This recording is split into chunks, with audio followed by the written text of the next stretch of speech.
To the Western Cape now, where education is adding 2 hours per week for reading and an hour for maths in schools. It's concerned by a surge in foundation phase dropouts driven by learning losses. Testing in 2021 found pupils were falling behind in maths and language. Western Cape pupils returned to school today after the winter break, and our reporter Nobesuthu Hejana is following those developments for us, and she joins us now live. Nobesuthu, about a week ago, our colleague Monique Mortlock was speaking to the Education Department about them saying that they're dropping maths and science in some schools. This, of course, is something that they're hoping would assist. Certainly, Masejo. In fact, I was speaking to Jonathan from SADTU just before we went live, and he was saying that they do have their own proposals, but we know that from the department that those schools that have decided to phase out mathematics and science, it's because of the low intake. But what we heard from the MEC earlier this morning, he was saying that it's a decision that they want to improve learning, especially in the foundation phase, due to the time loss due to the lockdown period.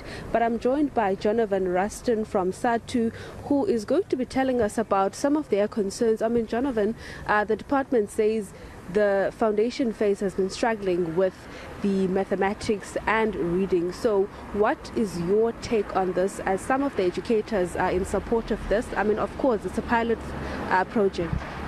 No, thank you very much, and good morning.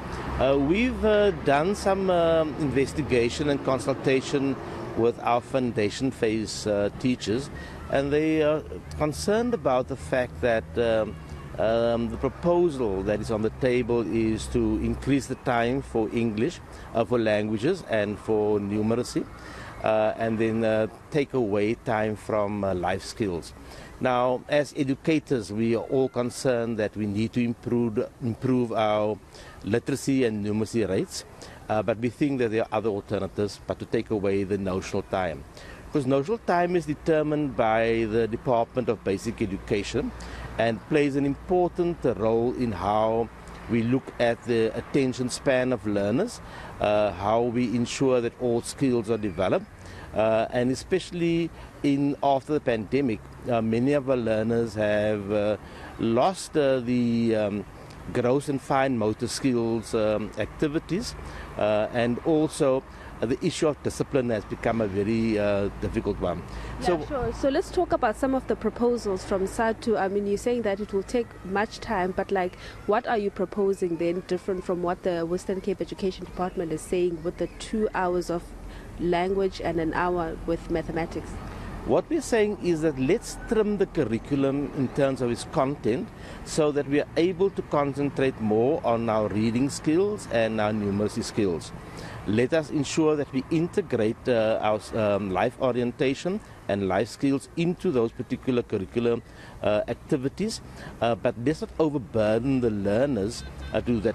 And then lastly, let us give the teachers the autonomy to see how they implement the recovery plan, because they've started already, and give them the autonomy to actually see how it's working to improve those particular skills. But one would argue, though, that this is going to benefit the pupils, especially at the foundation phase, especially over the reports that some schools have decided to phase out mathematics and science.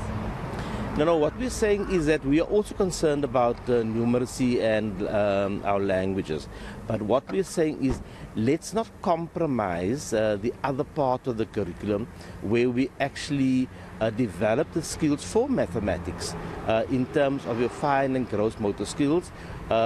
We develop the skills in the foundation phase so that we enhance our mathematics as well as our reading skills. We know that reading is one of the components that, if that is done well, you are able to master the other subjects, including mathematics. But mathematics is dropping the off has a broader context. One of the key challenges is that learners are directed to math literacy because of the matric outcomes and the pressure about 100%. All right, thank you very much. Well, Masejo, that was Jonathan Ruston, Secretary for SADTU in the province. All right, Nobesuthu Hejana with that report coming to us live from the Western Cape. Let's leave it there for now.